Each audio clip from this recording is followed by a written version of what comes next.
Apple akhirnya resmi rilis iPhone terbaru mereka, spek di-upgrade total tapi harga tetap sama ya guys. Nah berikut spek lengkap iPhone 17e, apakah worth it buat dibeli? Yuk kita bahas.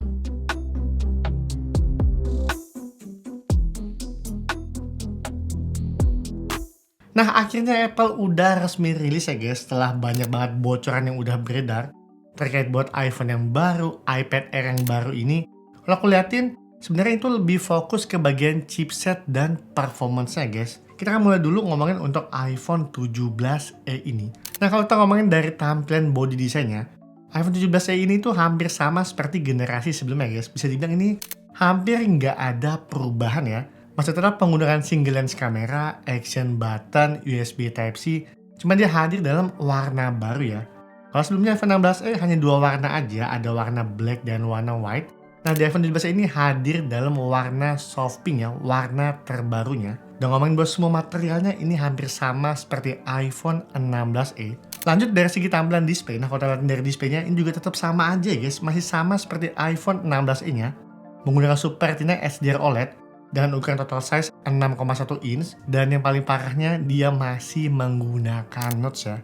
Dan ini tuh beda banget ya guys dari beberapa rumor yang udah beredar di luar sana yang nginfoin iPhone 17 ini hadir dengan tampilan yang lebih fresh menggunakan Dynamic Island. Cuman nyatanya dia masih tetap menggunakan notch yang ukurannya sama seperti iPhone 16 ya guys. Jadi bisa dibilang dari sisi display ini tuh nggak ada upgrade yang sampai signifikan banget ya. Paling cuma ini aja ya, Apple upgrade di bagian ceramic shield glassnya yang udah menggunakan lapisan terbaru. Jadi ngomongin buat daya tahan baret, goresan, itu jauh lebih kuat ya guys.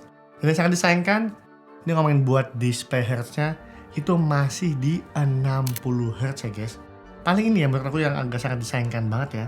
Kalau memang Apple ingin serius mau bikin mid range-nya, mau bersaing dengan Android kelas-kelas harga 10 jutaan, 11 jutaan, kuncinya satu aja menurut aku ya, upgrade displaynya ke 120 Hz atau minimal 90 Hz ya.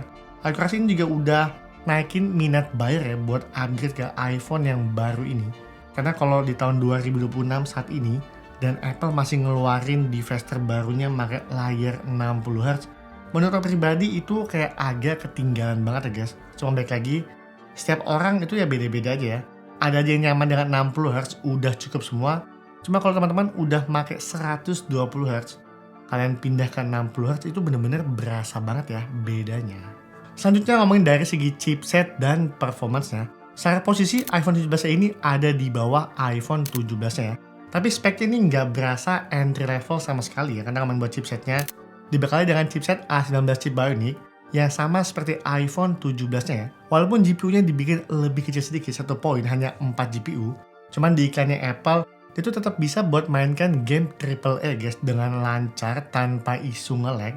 Main game berat aman, editing video aman, dan jalin semua fitur-fitur Apple Intelligence yang akan dimulai dari tahun ini yang sangat masif banget. Itu tuh bakalan berjalan dengan lancar semua guys, dengan dukungan chipset yang baru ini. Jadi kalau aku ngeliatnya ya, chipset yang baru itu lebih dikhususkan buat pemakaian yang nggak kompleks banget, tapi kalau memang teman-teman ingin pakai buat kerja berat, itu masih sanggup banget ya guys. Main games berat juga masih sanggup, dan yang paling penting chipset itu dirancang buat pemakaian jangka panjang ya. 4-5 tahun ke depan itu masih ngejar banget ya guys. Jadi nggak cuma ngomongin chipset yang lebih cepat, lebih stabil, tapi dari daya baterai juga jauh lebih hemat. Karena iPhone 17e udah menggunakan chipset modem terbaru C1X yang diklaim sama Apple 30% lebih hemat daya ketimbang iPhone 16 Pro-nya. Jadi ini ya udah cocok banget ya buat pemakaian daily, udah ideal banget buat pemakaian jangka panjang, baterai irit, chipset powerful. Ya ini sih udah worth it banget ya guys kalau dari sisi chipset.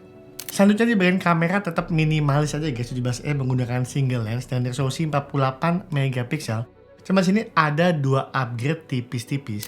Yang pertama, kamera belakangnya udah menggunakan Fusion Camera System yang bikin hasil foto makin tajam, makin detail, sekalipun teman-teman menggunakan 2 kali telefotonya guys. Dan cuma sampai situ aja, ngomongin buat fitur-fitur potretnya juga udah menggunakan generasi yang terbaru ya.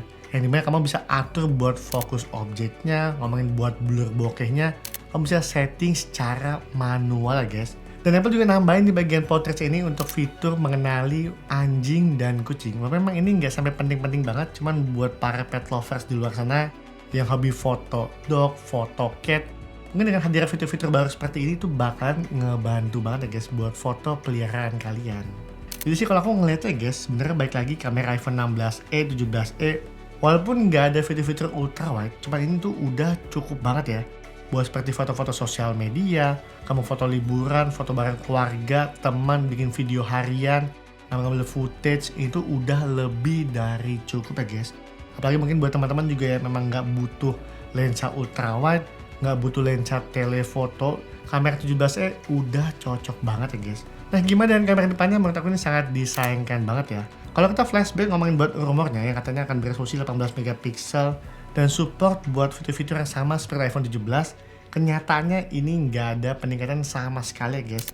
Kamera depan iPhone 17e masih beresolusi 12 megapiksel, nggak banyak berubah, jadi bisa dibilang ngomongin buat kamera depannya ini sama sekali nggak ada peningkatan ya. Ini sih juga sangat disayangkan banget ya guys. Baik lagi kalau memang Apple ingin serius ngejual mid-range iPhone-nya, Apple sebenarnya bisa banget ya nambahin fitur-fitur di kamera depannya. Karena kalau ngomongin dari segi fitur-fitur kamera, kalau kita bandingkan dengan kompetitor sebelah, Apple tuh udah ketinggalan jauh banget ya guys. Dan Apple ini masih kebantu aja karena hasil videonya ini ya bagus ya guys. Kalau ada smartphone lain yang bisa ngalahin videonya, ini benar Apple udah kalah total ya. Fitur kamera kalah, ya video juga bisa kalah ya kalau memang ada yang ngalahin ya guys. Karena sejauh ini Apple tuh masih unggul di video aja. iPhone 17e akhirnya support buat dukungan MagSafe aksesoris, dan dia juga udah support dukungan C2 wireless charger guys. Ngecharge lebih cepat, lebih stabil, dan dayanya up to 15 watt. Jadi buat teman-teman yang pakai power bank dengan dukungan MagSafe style, ini udah support di iPhone 17e nya ya guys. Yang terakhir ngomongin buat harga iPhone 17e, nah ini tuh menarik banget ya guys. Daripada kalian beli iPhone 15, mending kamu beli iPhone 17e. Karena Apple masih ngejual dengan harga yang sama seperti iPhone 16e, tapi kapasitasnya di-upgrade menjadi 256GB, dijual mulai harga $599 atau sekitar 10 jutaan ya guys, brand new inbox iPhone 17e. Dan menurut aku sih ini cocok banget ya buat kalian pertimbangkan kalau teman-teman ingin upgrade dari iPhone 11, iPhone 12, iPhone 13, mau upgrade ke iPhone yang lebih baru, mau pakai jangka panjang, dan teman-teman nggak butuh fitur-fitur yang lebih kompleks banget seperti nggak butuh kamera telefoto, nggak butuh fitur-fitur buat zoom segala macam, nggak butuh video yang sampai complicated banget, butuh kayak RAW, butuh kayak ProRes.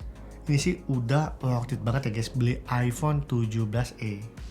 Nah selain iPhone, Apple juga ngadirin iPad baru mereka ya. Dan menurut aku ini tuh serius banget ya guys chipsetnya.